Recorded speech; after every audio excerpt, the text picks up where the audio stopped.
Now let's talk about the marketplace. Personal development now to get us ready for the marketplace. Success is something you attract by becoming an attractive person. What would make you an attractive person in the marketplace? So you have the best chance to get the best job, to get the best pay, to have the best opportunity, work with the best people, be welcome at the best tables of learning and enterprise, to sit at the conference table of promise and future. How do you get there? Some things to remember. This first little part I call acceptable and unacceptable behavior.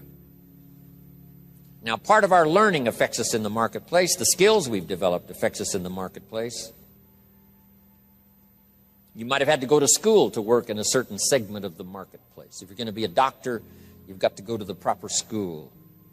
If you're going to be a lawyer, you've got to go to the proper school. But there's something else now that affects us all in the marketplace that I want to deal with here, and that's called behavior in the marketplace. Not just your skills, not just your learning, not just what you know, but how you behave. Key phrase, the things that make you obviously a good person, an acceptable person, or unacceptable. First of all of us must study our marketplace as to what might be acceptable or unacceptable. But let's cover some of the obvious, and that'll lead to the rest of the list. I've just got 3 or 4 here to cover, and then you can think about the rest and ponder those. Here's one thing to remember in the marketplace. You must be ultra-conservative in the marketplace. Ultra-conservative in your behavior, because this determines your future. This determines your paycheck. This determines the circles you can get into and the ones you can't get into. I've got some examples here, and you'll see where I'm going. Here's number 1, your language. The language you use in the marketplace has so much to do with your paycheck. Now, in some areas, that may not be totally true, where you could use bad language and tell dirty stories and cuss all day long, and it wouldn't make any difference. You know, if you're around people that cuss all day long and tell dirty stories, what difference does it make? Doesn't make any difference. But if you would like to exercise your skill and ability in another segment of the marketplace, here's one thing you might have to correct, or you might have to at least watch carefully, and that's your language in the marketplace. So jot this down. Be ultra-conservative in your language in the marketplace. Otherwise, you may destroy parts of the market that would gladly accept you and your product and your service if your language wasn't so unacceptable. Guy says, well, I'll tell dirty stories and cuss wherever I please, and I'm not saying that's wrong. I'm just saying it'll cost you. In some areas of business in the marketplace, it's going to cost you. Here's a guy that makes $100,000 a year, could make $250,000 easy. The other $150,000 disappears because of his bad language in the marketplace. He's unacceptable in some circles. They won't listen to his story, even though he has something good to share. So you see where I'm going here? Language in the marketplace. Here's what's the safest. Save your jokes for the bar or the pub. Don't put them on the marketplace. Or the inner circle, you know, where all the stories and stuff may be acceptable as you trade stories. But in the marketplace, you've got to be ultra-conservative. Shift gears if you have a problem. Shift gears, especially in the marketplace, and make sure that it isn't costing you a big share of your marketplace unduly.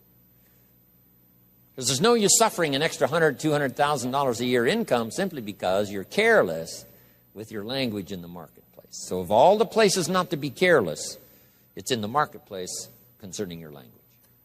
So do you see where I'm going here? Okay. Next is habits. You just got to be careful of those. Smoking. Guy walks into an office and says, where's your ashtrays? How come you don't have any ashtrays? Well, ashtrays probably mean what? No ashtrays mean. Right? They don't smoke here. Oh, yeah, I forgot. So what I'm saying now, I'm not saying right or wrong to smoke. I'm just saying be careful in the marketplace that you aren't disturbing and wiping out and closing the door on a market you could enjoy simply because you're a bit careless about your habits. Habits. Now, I don't smoke, so I don't have this challenge for me, except a fine cigar after a unique meal. Some places around the world still know how to prepare a gentleman's cigar. It's kind of an interesting experience, mostly for show. As long as you know which end to dip in the brandy, right? But you see where I'm going here now on habits. Habits. Zig Ziglar talked about the man who was late. Who was late. I'm telling you, there's some circles, if you're late, you're not welcome anymore. You say, well, I've been late all my life. You know, if people don't like that, that's too bad. I'm saying that's okay. You can have that attitude if you want to, but what if it cost you $100,000 a year? Wouldn't you reconsider? That's too much to pay for the luxury of some habit that you could easily correct and maybe enjoy the benefits of a marketplace that's been closed up until now. This is all I'm saying. Take a look at your habits. Take a look at your language. Here's another one. Your dress. Now, sometimes dress changes regionally. In San Francisco on a business day, they wouldn't expect you to look like West Palm Beach. If you dress like West Palm Beach on a business day in San Francisco, they'll treat you casual, right? Not appropriate dress. So part of this is company, part of it is region, part of it is locality, part of it is community. What's acceptable in the marketplace on a conservative basis? What would be acceptable to everyone in San Francisco? To be dressed conservatively. In West Palm Beach, you can have a casual business dress. Perfectly acceptable. The key is to find out so that you don't cost yourself market that you could enjoy. You don't cost yourself customers that you could have. You don't cost yourself people that would gladly join and be part of it except for these difficulties. I had to learn some of this stuff. All of us have to learn the social graces and what's acceptable.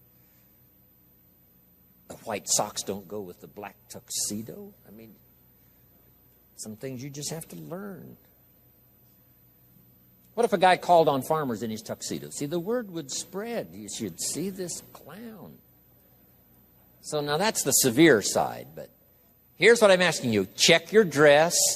Check your clothes. Check your attitude.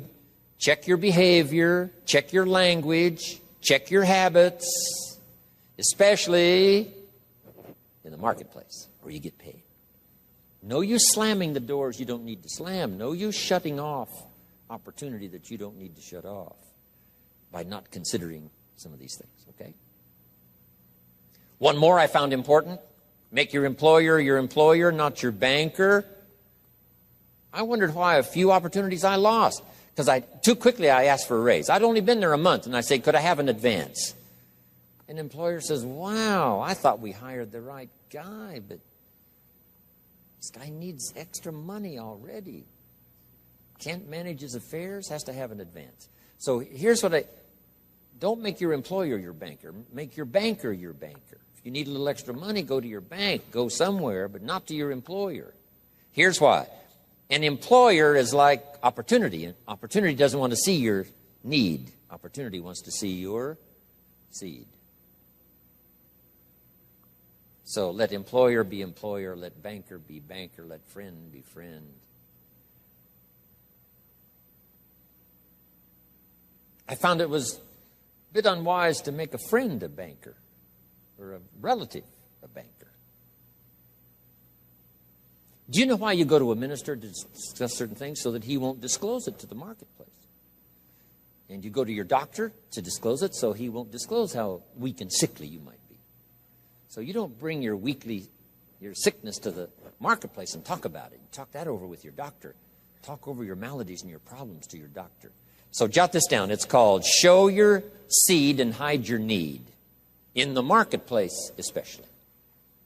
Show your seed. Show your willingness. Show your desire. Show your hard work. Show your work ethic. Show your arrive early, stay late attitude. Show that, but not your need. The marketplace is not interested in your need. Next is code of conduct. It's not a bad idea to take a piece of paper someday and just jot down what is your code of conduct. What do you expect from yourself?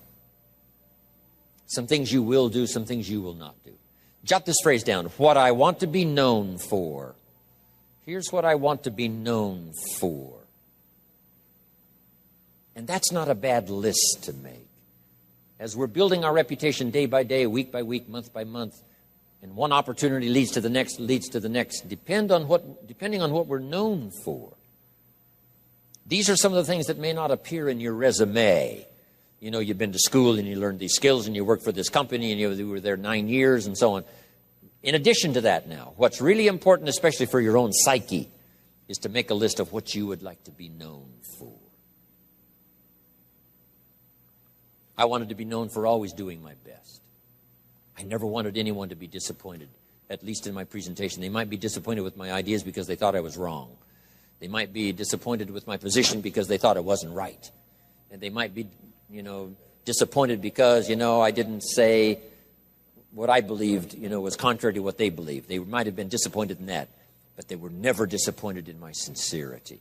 Never disappointed in my ability to speak from my heart and my soul.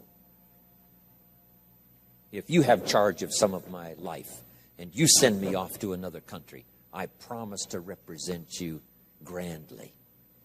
I promise you won't have to stay awake nights wondering about Jim Rohn if you've sent him to Paris. I want you to be able to say, forget about Paris, Jim Rohn is there. He'll take care of it in the best style. He won't show up late and he won't show up drunk. He will represent us well. So have you got that good question now? What do I want to be known for? I want to be known for being on time. I want to be known for staying late. I want to be known for not ignoring anyone. I want to be known for my unique ability in conversation as well as presentation. I want to be known for the fact that I care for kids as well as adults. I want to be known for the company's interest as well as my own. I want to be known for one who helps to feed the goose that lays the golden eggs. I want to be known. I want to be known for my leadership skill. I want to be known for my attitude. I want to be known. What would that list be if you were to make it? Here's what I want to be known for. Sometime in the privacy of your own thoughts, away somewhere, just work on that list. Here's the reputation I want to build. Now, here's what's next under personal development. Under personal development, develop these 5 abilities.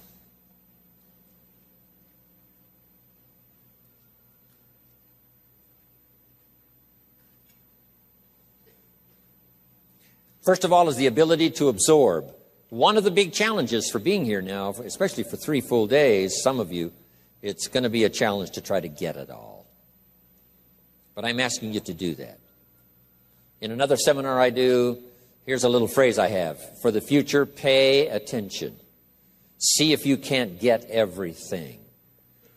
Every word possible, every idea possible. It's easy to let your mind wander, right, and not really concentrate and dig in and make these days extraordinarily valuable for you.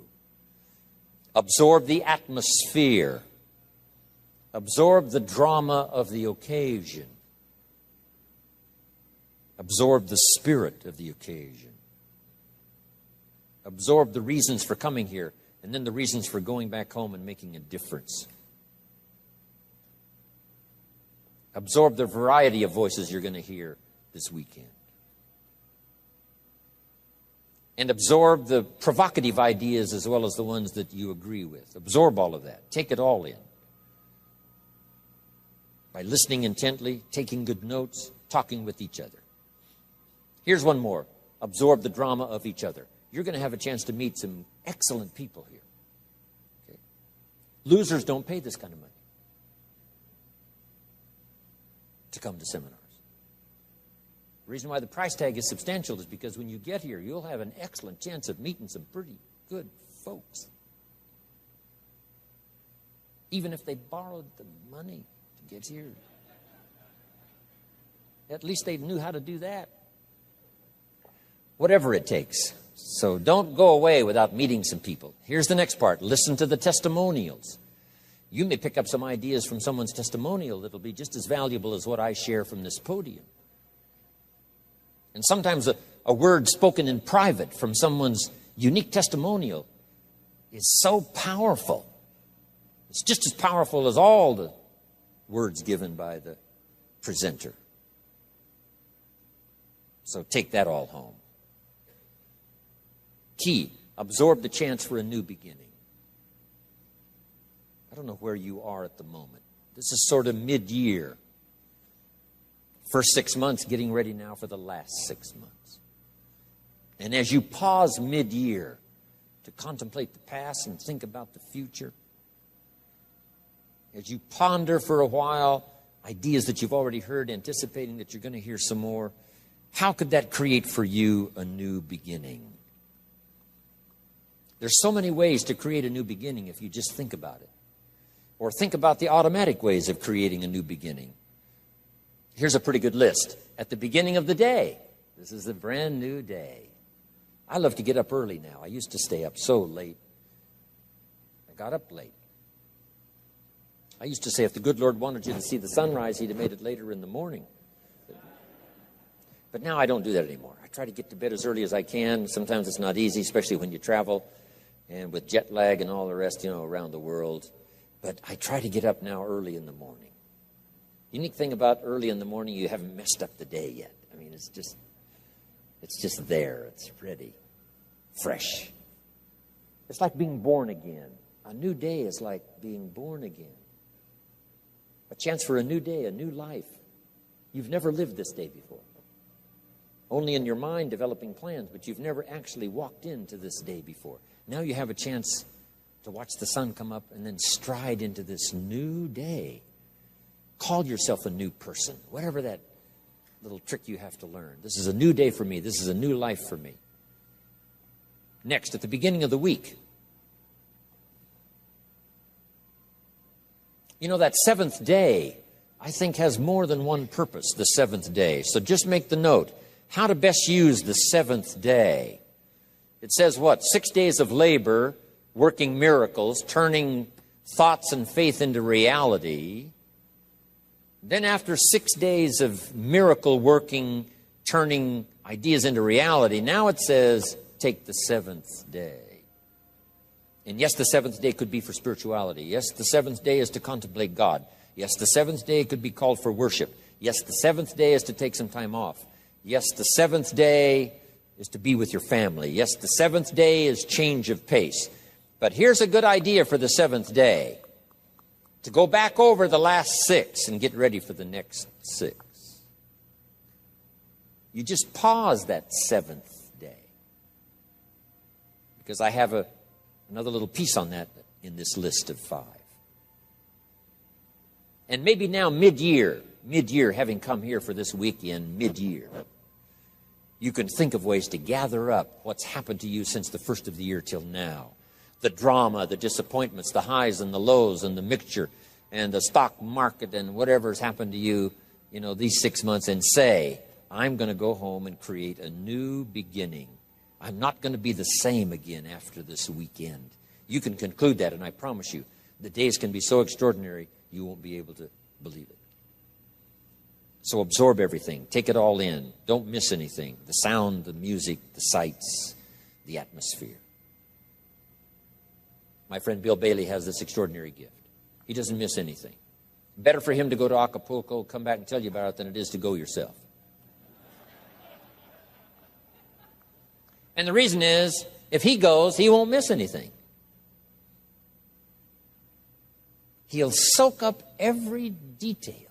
Every person he met, the food and the aromas and the sights and the sounds and the colors and the people and the countryside. Then he has the gift of language. When he comes back home, he can tell it to you. When he talks, you can feel the water lapping on your feet. You can smell the aroma of the food. You can see the colors and the people. 2 gifts: to get it. Second gift, to share it. And put it in dynamic words, leaving out no detail. Because here's the key to remember. The drama is in the detail. Lady tells me I've lost 60 pounds. I said, well, is that it? Is that the end of the story? She said, oh, no. Oh, no. There's a lot more to the story than that. And I said, well, I appreciate the number, but give me the details. What was going on in your life before? She says, well, misery you can't believe. I know I missed 3 good jobs just because I had too many pounds. And I says, how do you feel now? And she starts to cry. Wow, that's what I want to hear. The details. The drama is in the details. Give me the numbers, yes, but what does this number mean? For some people, the number means everything before and after. The number means so much drama you can't believe before and after. Before the day and after the day. Give me the details. Absorb, take it in, don't miss anything.